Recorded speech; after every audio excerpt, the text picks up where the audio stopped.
ازيكم يا حلوين؟ النهارده هنعمل مع بعض صينية بطاطا في الفرن بطريقة كده سهلة وجميلة وبجد الطعم خرافة.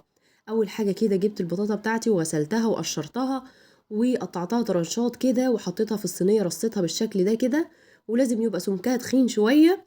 وجبت هنا تقريبا كيلو الا ربع من اللبن، حطيت عليه كوبايتين سكر وظرفين فانيليا وهقلبهم كويس جدا. وهنزل بيهم على البطاطا بتاعتي وهرفعها على النار.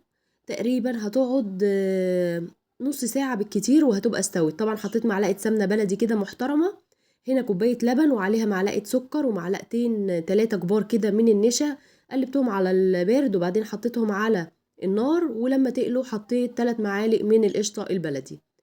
هقلبهم كويس كده لحد ما يمتزجوا، وبعدين هنزل بيهم بقى على صينية البطاطا وادخلها الفرن وبألف هنا. بس كده